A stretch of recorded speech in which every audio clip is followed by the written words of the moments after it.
Olá, galera, tudo bem? Hoje, como nós combinamos na semana passada, eu vou falar com vocês sobre Martinho Lutero, a Reforma Protestante e a importância de Martinho Lutero para a configuração do mundo moderno e da quebra do domínio da Igreja Católica no campo do mercado da fé a partir do século XVI. Tá? Vamos discutir hoje quem foi Martinho Lutero, qual a sua importância dentro desse contexto aí da modernidade, beleza? Bom, Martinho Lutero, ele nasce 10 de novembro de 1483, na cidade de Eisenberg, Turingia, sendo primogênito do casal Hans Luther e Margaret Ziegler. Luther foi batizado no dia seguinte com o nome do Santo do Dia. Meu pai, em sua juventude, era um pobre mineiro. Mamãe trazia toda a lenha para casa nas costas, sacrificando-se para poder nos educar. Sujeitaram-se a uma vida extremamente penosa. Meu avô e meu bisavô eram bons agricultores. Então, Lutero, ele é matriculado na escola do Monteiro, em Magdesburgo, em 1497. Então ele estuda, né, uma escola católica no mosteiro, com uma educação muito comum, como a gente viu, né, gente, nas aulas sobre Tomás de Aquino, tá? Em 1498 ele continua seus estudos na escola paroquial de São Jorge. Tá? Então, como eu sempre falei para vocês, a educação nessa época era basicamente católica, tá? Depois que, durante boa parte do Brasil colonial, também a igreja que cumpria esse papel da educação, como também na Europa durante toda a Idade Média. Tá? Em 1501 ele tornou-se estudante da Faculdade de Direito de Erfurt. Tá? Vai ter um episódio que vai marcar toda a vida de Lutero. Né? O raio vai cair, certo? Que vai atingir um amigo dele. E dizem, né, que a partir do momento desse episódio, a vida de Lutero foi marcada para sempre, né? E também pela sua maior convicção na sua conversão, tá? O amigo dele acaba morrendo e isso serviu para a conversão dele. Assim, a 17 de julho de 1505, Martinho Lutero ingressou no convento dos agostinianos, mendicantes, em Erfurt, ordem das mais severas. Então ele vai ser educado, né, ele vai participar ali de um convento, né, dos agostinianos, lembrando que Martinho Lutero, né, dizem, né, que ele está enterrado na Alemanha. Do lado direito dele ele está segurando uma Bíblia e do lado esquerdo ele está segurando a obra de Santo Agostinho. Tá? Apesar dele ter rompido com a Igreja Católica, dele ter fundado, né, a principal igreja contrária ao catolicismo, nesse momento, né, ele é o primeiro dos reformistas do século XVI, ele tinha uma admiração muito grande por Agostinho, que nós estudamos, correto? Então ele vai ser ordenado sacerdote em 26 de fevereiro de 1507. Lutero celebrou a sua primeira missa 2 de maio do mesmo ano. Tá? Então, já que ele vem de uma ordem tão dura, né, de um monastério tão duro, o que vai acontecer? Ele vai se irritar bastante, tá, com a Igreja Católica, sobretudo no que a gente vai chamar aqui de venda de relíquias, tá? O que são as relíquias, né, gente? As relíquias eram materiais que eram vendidos segundo a Igreja Católica, né, e a crença de alguns bispos que teriam pertencido à época de Jesus, por exemplo, que vocês veem na tela, né? Pregos da cruz de Cristo, lasca da cruz de Cristo, né? Então, venda de indulgências. Né? essas coisas materiais ligadas a Cristo, né, enriqueciam cada vez mais a igreja. Não só a Cristo, né, era vendido também o leite de Maria, que Maria teria amamentado Jesus, né? Então, ainda como professor de teologia, Lutero era atormentado por dúvidas quanto à faculdade humana de tornar-se justo perante a Deus e mediante as boas obras. Né? Então, ele sempre tinha essas dúvidas, né? Assim como Agostinho também, né? Dúvidas existenciais. Será que somente as obras elas seriam capazes de salvar o ser humano, né, diante de Deus? Mas em 1513, dedicado ao estudo bíblico, reconheceu de repente o infinito alcance da verdade do Evangelho. Concluímos, pois, que o homem é justificado pela fé, independentemente das obras da lei. Agora eu considero a Escritura Sagrada de maneira diferente e tornei-me alegre como que renascido, sim, como se tivesse entrado pelos portais abertos do próprio paraíso. Então, cada vez mais ele vai criticar essa ideia de você ter que fazer obras, né, obras em nome da igreja, obras materiais, para você se salvar. O que vai te salvar é a fé em Cristo. E daí ele vai modificar todo o pensamento filosófico cristão a partir do século XVI. Por isso, pôde Lutero escrever numa carta em 1516: estuda o Cristo, a saber, o crucificado, aprende a lhe cantar louvores, desesperando em ti próprio e dizendo: tu, Senhor Jesus, é minha justiça, mas eu sou teu pecado. Levaste sobre ti o que era meu e deste a mim o que é teu. Então, essa questão aqui, essa escrita, né, de Lutero, cheia de antíteses, né, pecado, perdão, essa coisa do pecado, né, está atribuído ao corpo, aos sentidos. Então Lutero ele vai ser, filosoficamente falando, um seguidor de Agostinho, e Agostinho era um seguidor de Platão. Então essa divisão do mundo, né, entre o mundo perfeito, que é o mundo de Deus, e o mundo imperfeito, que é o mundo humano, ligado ao corpo físico. A venda de indulgências. Acreditava-se que Cristo em pessoa, a Virgem Maria e muitos santos tivessem ganhado durante a sua vida um superávit de mérito que poderia ser distribuído entre os infiéis ou fiéis menos praticantes. Em 1517, o Papa Leão X ofereceu indulgências para aqueles que dessem esmola para reconstruir a igreja de São Pedro em Roma. Essa época, gente, da grande reconstrução da igreja de São Pedro no Vaticano, a igreja de Roma, a Capela Sistina, esse é o momento em que a igreja ela quer se reafirmar diante dos reformistas, das reformas católicas. Por isso que era muito comum, né, nessa época, a igreja oferecer perdão aos pecadores, né, e aos homens muito ricos em troca de dinheiro para que ela pudesse construir o seu patrimônio físico, né? E fizesse aí a sua contra-reforma, né? Beleza? Então, o que vai acontecer aqui?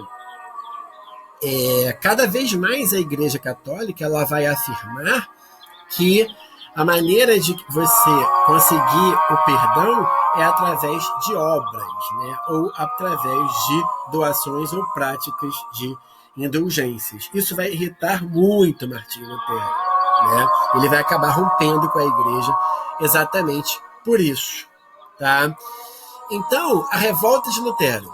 Então, escreveu uma carta com teses ao bispo de Magdeburgo para que mandasse parar o Tetzel e o impedisse de pregar coisa tão inconveniente para que não resultasse em escândalo. Mas não tive resposta. Esse bispo, né, o Tetzel, ele dizia que era necessário, né, pagar indulgências para que você conseguisse o perdão de Deus. E ele também dizem, né, que ele é um dos inventores da ideia de purgatório. Lembrando a vocês, gente, né, que segundo a Bíblia não existe um purgatório, existe céu e inferno. O próprio Jesus Cristo, em sua obra, ele diz que ele não é muito afeito a coisas, ideias, né, de meso, de meio. Né? Para ele, ou é quente ou é frio, ou é o céu ou é o inferno. E a Igreja Católica ela vai criar essa ideia de purgatório, né? Como se existissem 3 lugares, né, após a morte. Nós vamos ver isso já já. Tá? Bom, então o que vai acontecer? 31 de outubro de 1517, Lutero afixou as 95 teses à porta da igreja do castelo de Wittenberg, na região onde hoje é a Alemanha. Cabe lembrar vocês, gente, que a Alemanha não existia enquanto um Estado-nação no século XVI. A Alemanha só vai se unificar enquanto um Estado-nação no século XIX. Tá? Então, o que vai acontecer? Nessas teses, Martim Lutero vai condenar práticas de indulgência, vai afirmar que o Papa não é infalível e vai afirmar que a Igreja Católica não é infalível. E ele vai comprar uma grande briga com a Igreja. Tá? O Papa Leão X intimou Lutero em vão a responder no processo em Roma dentro de 60 dias. Então o Papa queria que Lutero fosse até Roma em até 60 dias para que ele respondesse um processo canônico. Né? Por fim, foi feito um interrogatório pelo cardeal Caetano em Augsburg, na própria Alemanha, tá? A 12 de outubro de 1518, quando Lutero respondeu firmemente os questionamentos papais e acaba rompendo de maneira final com a Igreja Católica em 1520, quando, né, ele vai receber a bula de excomunhão. Tá? E ele vai queimar publicamente a bula de excomunhão da Igreja Católica, desautorizando o Papa perante aos fiéis alemães. Tá?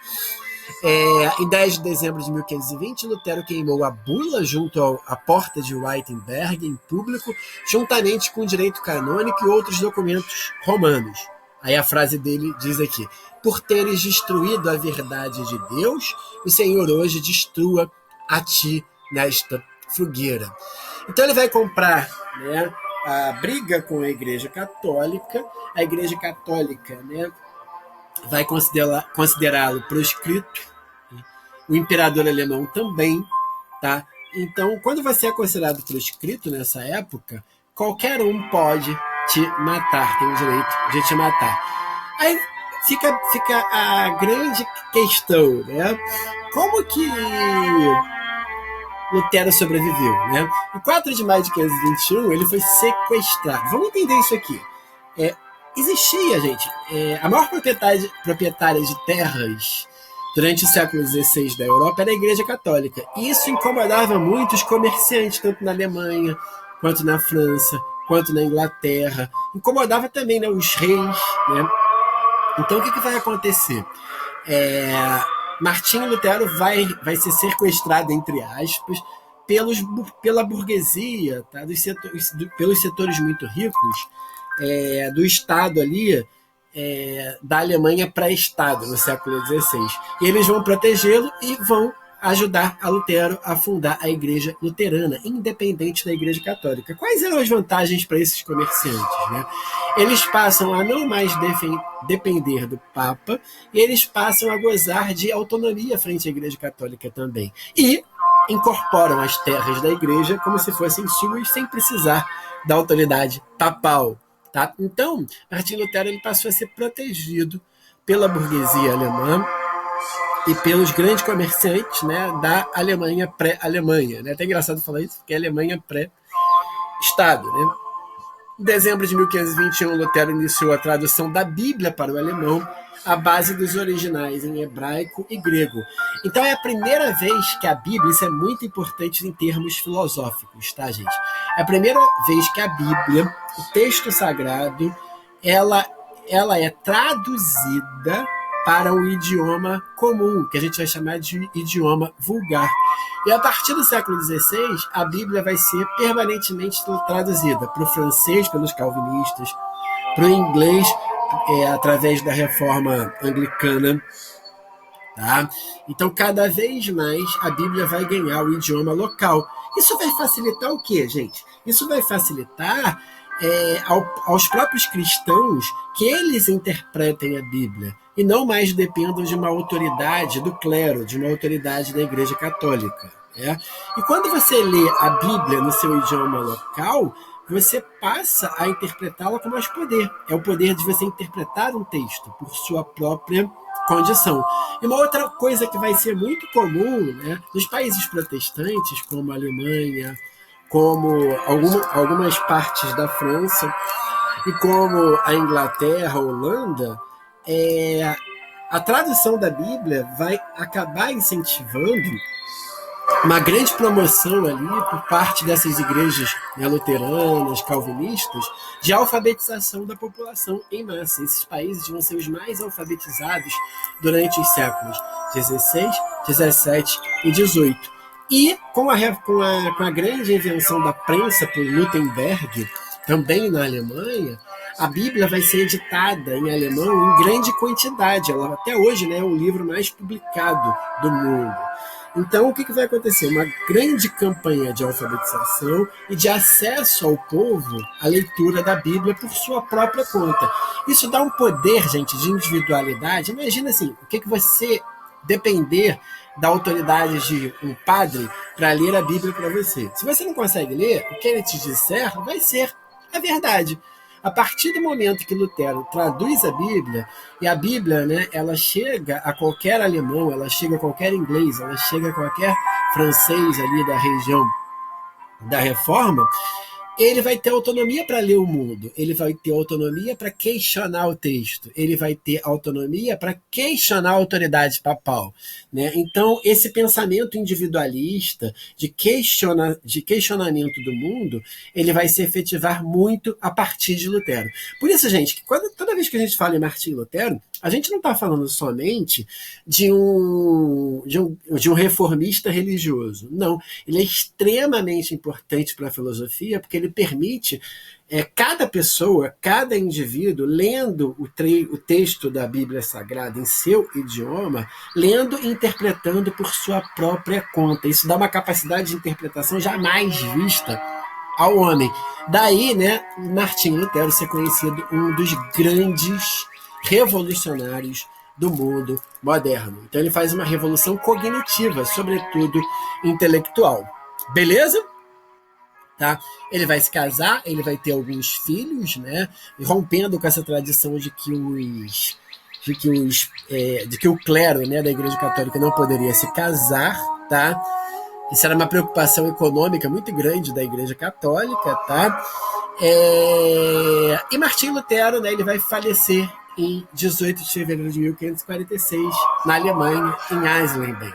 Né? Meu amado Pai Celestial, Deus e Pai de nosso Senhor Jesus Cristo, Deus de toda consolação, agradeço-te por me teres revelado teu amado Filho Jesus Cristo, no qual tenho fé, o qual vou por mim pregado e testemunhado, ao qual amei e rendi louvores. Rogo-te, meu Senhor Jesus Cristo, toma sob teus cuidados minha pobre alma. Ó Pai Celestial, se bem que devo deixar esse corpo e ser arrebatado dessa vida. Então, Martinho Lutero, ele vai ter, né, essas questões muito interessantes, tá, gente? Muito relevantes. Em toda a prova do Enem, seja em história, seja em filosofia, com certeza, dos reformistas, de todos os reformistas, ele sempre é o mais cobrado. Amanhã vai ser dia 22, né? Segunda-feira, dia 22. Durante a aula, a gente vai fazer um conjunto de exercícios sobre Martinho Lutero e, sobretudo, sobre a Reforma Protestante, tá? Que é um episódio muito importante. Então, só para terminar essa rápida explanação, né? Vamos ver aqui, depois eu vou mandar o link para vocês. A gente consegue fazer um tour, gente, isso é muito legal, um tour virtual pela Capela Sistina, tá? Que fica lá no Papado. Esse é o poder, né, da Igreja Católica nesse momento. Essa aqui é a Capela Sistina, toda pintada por Michelangelo, tá? A principal capela de celebração. A Missa do Galo, né, a missa lá do Natal, ela é rezada aqui, né, pelo Papa. tá? O teto ele é todo pintado, assim como também as paredes, né, em afrescos de Michelangelo, grande renascentista, tá? Com temas religiosos. E esse afresco aqui de frente, esse que eu estou trazendo para cá, esse aqui, ele é o afresco que fala sobre o juízo final. E essa ideia da Igreja Católica, tá, de que nós teríamos 3 mundos após a morte. Aqui embaixo, o mundo do inferno, os demônios, Caronte, a barca, né, levando ali as pessoas para o inferno. No meio, o purgatório. Aqui em cima, Deus julgando, né, o dia do julgamento final. E lá em cima, os anjos de Deus. Tá? Os anjos de Deus. Ver se eu consigo aproximar mais um pouquinho aqui. Os anjos de Deus representando o céu, aqui em cima. Olha Deus aqui. E aqui São Pedro, né, que tem a chave dos céus, segurando uma figura disforme, que é o próprio Michelangelo. Bom, a Igreja Católica ela vai se posicionar frente às reformas protestantes, tá? Agindo, criando a Contra-Reforma, criando esse mundo Vaticano, né, com a sua imponência. Gente, a Praça do Vaticano é algo impressionante, né? Você se sente minúsculo, ela é muito grande, né? Tudo é muito grande no Vaticano, para reforçar o poder de Deus e reforçar a ideia de teocentrismo, ou seja, Deus está no centro de tudo. A gente tem visto que durante a Idade Moderna, né, cada vez mais se afirma a noção de Deus, o poder a noção do homem, o poder do homem frente à natureza e o cosmos. A partir da Contra-Reforma vai surgir uma escola literária que vocês estudaram com o professor Marcelo, que é o Barroco, que é uma escola que recoloca Deus como centro do mundo. E qual é a grande importância da Contra-Reforma para o Brasil? Porque aqui no Brasil foram enviados e criados a Companhia dos Jesuítas, os jesuítas, que vão ser importantíssimos no processo de educação no Brasil e de reforçamento da catequese perante os nativos. Se a Igreja Católica está perdendo fiéis na Europa para as reformas protestantes, ela vai conquistar boa parte da América Latina, das colônias, e ela vai reafirmar o seu poder e as suas crenças. Hoje, em 2020, no mundo, o maior continente em números de pessoas católicas é a América Latina. Não é à toa que a Igreja Católica escolheu recentemente, para a transição, um Papa de origem argentina, de origem latino-americana. Né? Então, hoje, a região da América Latina, Brasil, Argentina, Chile, Peru, México, é a região do mundo onde tem o maior número de católicos. Então, a Igreja Católica ela está de olho nisso tudo. Então, esse universo da fé, esse universo do teocentrismo, é o universo que vai dominar aí os séculos XVI e XVII na literatura e vai marcar fortemente a filosofia e o pensamento ocidental. Amanhã a gente vai fazer exercícios na nossa aula às 8h40. Grande abraço, galera. Fiquem com Deus.